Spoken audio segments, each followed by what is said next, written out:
Assalamualaikum warahmatullahi wabarakatuh. Waalaikumsalam warahmatullahi wabarakatuh. Gimana kabarnya anak-anak? Alhamdulillah baik. Ya, syukur. Hari ini ada yang nggak hadir? Ada Bu. Siapa? Salman sakit, Ya. Budi izin. Oke. Selain itu nggak ada lagi kan? Gak ada Bu. Ya. Ya, ibu minta salah satu dari kalian untuk memimpin doa kita pada pagi hari ini sebelum kita mulai pelajaran. Baik Bu. Baik teman-teman, untuk memulai pelajaran pada hari ini, marilah kita berdoa menurut agama masing-masing. Berdoa mulai. Berdoa selesai. Ya, sebelum kita melanjutkan ke materi yang baru, ibu ingin bertanya terlebih dahulu. Ada yang masih ingat nggak pelajaran buat kita yang kemarin? Ingat Bu, Ya, tentang apa? tentang pasar. Ya, betul sekali. Berarti kan masih ingat ya tentang masalah-masalah pasar kemarin. Ya, ibu harap materi yang sudah terlewatkan itu tetap diingat dan kita memasuki materi yang baru. Ya, materi pada pagi hari ini kita akan memasuki materi baru yaitu tentang pajak. Nah, di sini sebelum ibu memulai menyampaikan materi, ibu akan menampilkan sebuah video untuk kalian. Nah, di situ nanti ibu ingin kalian mengamati video tersebut dan menganalisis apa sih masalah-masalah yang ada dalam video tersebut. Ya. Nah, ini kalian bisa lihat videonya di layar LCD ya. Nanti kita ibu putarkan videonya. Ya, ini dia videonya. Ibu harap kalian simak video ini dengan baik-baik dan ibu ingin kalian mencari masalah tentang pokok bahasan yang dibahas pada video ini.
Dari video yang telah ibu putar tadi, disitu tadi kan ibu menginginkan kalian mencari suatu masalah atau yang belum kalian mengerti.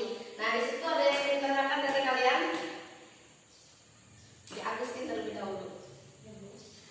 Saya ingin bertanya, manfaat apa saja yang bisa kita rasakan dalam kehidupan sehari-hari dari pajak? Ya, terus Afifah. Dari video yang saya tonton, saya ingin bertanya, mengapa kita wajib membayar pajak? Oke. Terus akan menjawab terlebih dahulu pertanyaan dari Agustin, yaitu mengenai manfaat pajak pada kehidupan sehari-hari.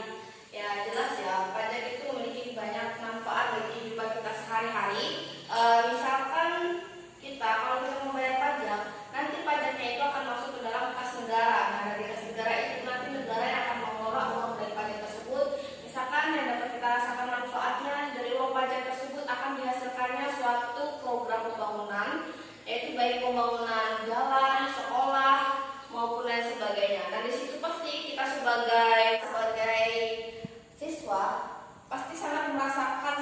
dapat dari pajak tersebut.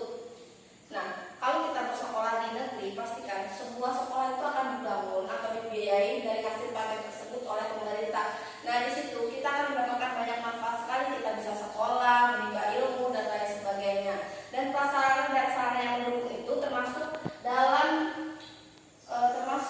hasil dari uang pajak tersebut untuk membiayai semua biaya yang dibutuhkan dalam pembangunan sekolah dan untuk melengkapi isi sekolah.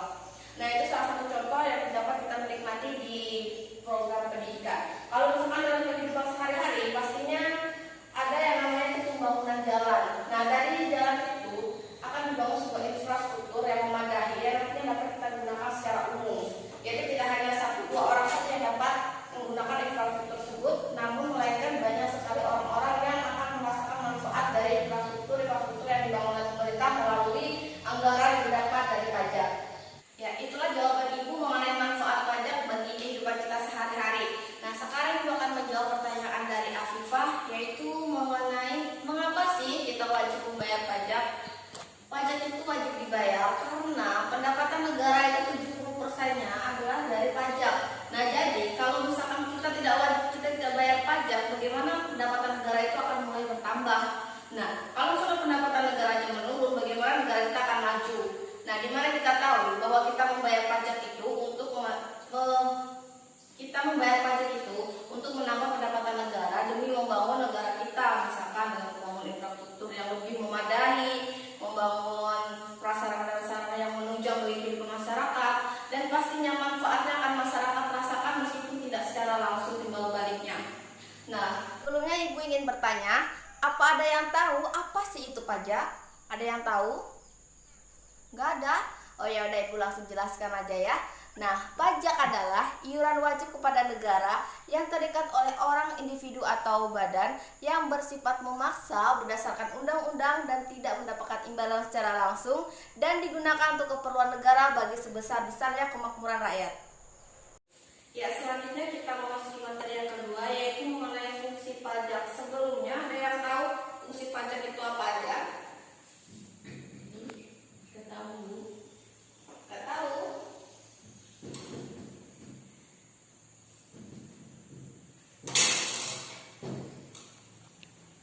Ya, di sini fungsi pajak ada 4, yaitu yang pertama adalah fungsi anggaran.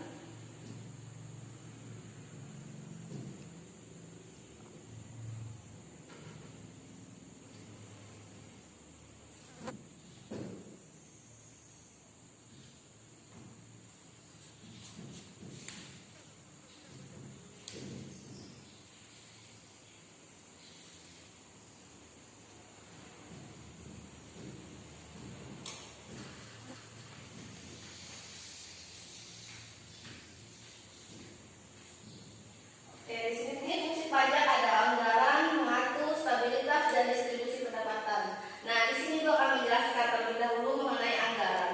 Nah, di sini mengapa fungsi pajak dimasukkan dalam fungsi anggaran? Karena negara kita Indonesia mengandalkan pendapatan negara yaitu dari pajak, karena 70% pendapatan negara itu dari pajak. Nah, kalau misalkan semakin besar orang yang berinisiatif membayarkan pajak dan tidak melolong, pasti pendapatan negara akan makin bertambah. Nah, yang kedua yaitu fungsi pengatur. Nah, pemerintah bisa mengatur pertumbuhan ekonomi melalui kebijaksanaan pajak. Dengan fungsi mengatur, pajak bisa digunakan sebagai alat untuk mencapai tujuan. Contohnya, dalam rangka menggiring perekonomian modal baik di dalam maupun di luar negeri. Produksi dalam negeri, pemerintah menetapkan biaya masuk yang tinggi untuk produksi luar negeri. Nah, fungsi yang ketiga yaitu fungsi stabilitas. Dalam adanya pajak, pemerintah memiliki dana untuk menjalankan kebijaksanaan yang berhubungan dengan stabilitas harga. Nah, sehingga inflasi dapat dicegah. Hal ini bisa dilakukan dengan cara jalan mengatur peredaran uang di masyarakat, pemungutan pajak yang efektif dan efisien. Nah, yang terakhir yaitu fungsi retribusi pendapatan. Nah, di sini pajak yang sudah dipungut oleh negara akan digunakan oleh negara untuk membiayai semua kepentingan umum, termasuk juga untuk pembangunan, sehingga dapat membuka kesempatan kerja yang pada akhirnya akan dapat meningkatkan pendapatan masyarakat. Ya, selanjutnya kita akan memasuki materi berikutnya, yaitu mengenai jenis-jenis pajak. Nah, di sini yang pertama yaitu berdasarkan pihak yang memungut, yang kedua yaitu berdasarkan sasaran, dan yang terakhir adalah berdasarkan sifat golongan pihak yang membayar. Nah, di sini untuk berdasarkan yang memungut ada dua pajak, yaitu pajak pusat dan pajak daerah. Sasarannya di sini berdasarkan sasarannya ada dua pajak juga, yaitu yang pertama mengenai pajak subjektif dan pajak objektif. Ada yang tahu pajak subjektif ataupun pajak objektif? Belum, Bu. Ya, itu jelaskan ya. Pajak objektif adalah pajak yang pengambilannya berdasarkan objek dan nilai yang misalnya beragam. Contohnya pajak impor, pajak kendaraan bermotor, biomaterai, biomasuk, dan lain sebagainya. Sedangkan pajak subjek adalah pajak yang pengambilannya berdasarkan subjek dan nominal pajaknya menyesuaikan dalam kondisi individu. Nah, yang selanjutnya yaitu jenis pajak berdasarkan sifat golongan yang membayar. Yaitu di sini ada pajak langsung dan pajak tidak langsung. Nah, di sini pajak langsung yaitu pajak yang dibebankan kepada wajib pajak adalah pihak yang berkewajiban memajak. Sedangkan pajak tidak langsung yaitu pajak yang bebannya dapat dialihkan ke orang lain. Artinya, pajak ini sifatnya tidak berkala, namun akan dibebankan ketika seseorang melakukan suatu tindakan, misalnya pajak biaya masuk, pajak pertambahan nilai, dan lain sebagainya. Contoh pajak daerah ada pajak reklame, pajak tontonan, dan pajak kendaraan. Nah, selanjutnya ada pajak subjektif. Nah, di sini contoh dari pajak subjektif adalah pajak penghasilan. Nah, di sini mengapa kok contohnya pajak penghasilan? Karena subjektif itu menurut orangnya, individunya. Jadi yang dikenakan pajak itu adalah orangnya. Jadi pajak penghasilan itu yang dikenakan adalah orangnya. Nah, di sini yang kedua yaitu pajak objektif. Contohnya seperti pajak PBB, PPN, PNNGR. Nah, mengapa yang dikenakan pajak ini? Karena yang dikenakan pajak itu atas barang atau jasa yang dia usahakan atau yang dia pakai. Nah, selanjutnya ada pajak langsung. Di sini pajak langsung contohnya PPH dan PPB, pajak tidak langsung PPN, biaya materai. Nah, di sini kita juga tahu bahwa negara itu tidak hanya melalui dari pajak saja untuk mendapatkan anggaran atau pendapatan negaranya, yaitu bisa melalui distribusi, cukai, biaya masuk, dan sumbangan. Nah, di sini untuk retribusi itu adalah pungutan yang dikenakan kepada masyarakat yang menggunakan fasilitas yang telah disediakan negara. Nah, untuk biaya cukai adalah pungutan negara yang artinya dikenakan terhadap sifat dan karakter tertentu. Nah, biaya masuk merupakan pungutan yang dilakukan oleh negara pada barang impor berdasarkan undang-undang di suatu negara tersebut. Biaya keluar merupakan pungutan yang dilakukan oleh negara pada barang ekspor berdasarkan undang-undang perbedaan. Nah, sumbangan, di sini sumbangan atau donasi atau derma adalah sebuah pemberian pada umumnya bersifat fisik oleh perorangan atau badan hukum. Pemberian ini mempunyai sifat sukarela dan tanpa adanya imbalan bersifat keuntungan kepada orang lain. Nah, dari penjelasan Ibu tadi, apa ada yang ingin ditanyakan? Tidak ada? Oh ya udah, kalau gitu kita melanjuti pokok pembahasan berikutnya. Ya anak-anak, tolong perhatikan slide di depan. Nah, di sini adalah bagaimana sistem pemungutan pajak yang harus kita ketahui. Yang pertama yaitu Office Assessment System. Nah, di sini sistem pemungutan yang besaran pungutannya ditentukan oleh pemerintah. Nah, ini contohnya seperti pajak PBB, pajak tahunan kendaraan bermotor. Nah, yang kedua yaitu Staff Assessment System. Nah, di sini sistem yang memberikan kewenangannya kepada wajib pajak untuk menghitung pajaknya sendiri, yaitu contohnya pelaporan surat pemberitahuan tahunan atau SPT. Dan yang ketiga yaitu sistem tax system. Nah, di sini sistem yang memberikan wewenang kepada pihak ketiga atau bukan pemerintah dan wajib pajak untuk menentukan besaran pajak yang harus ditanggung oleh wajib pajak. Nah, contohnya di sini yaitu seperti pajak hadiah dari undian dari sebuah acara. Nah, dari sini apa ada yang ditanyakan? Dari penjelasan Ibu tadi, Ibu akan memberikan penugasan untuk kalian. Nah, di situ Ibu tadi kan sudah menjelaskan beberapa jenis pajak ya. Nah, di situ Ibu ingin kalian menganalisis dan memberikan contoh masing-masing pada jenis pajak tersebut. Nah, itu Ibu kalian tulis di sebuah kertas lembaran folio. Nah, itu nanti dikumpul ke Ibu. Ibu beri waktu sekitar 15 menit dari sekarang. Silahkan dikerjakan. Ya, waktunya sudah habis. Sudah selesai anak-anak? Sudah, Bu. Ya, Ibu minta kumpulkan buku tugasnya ke depan.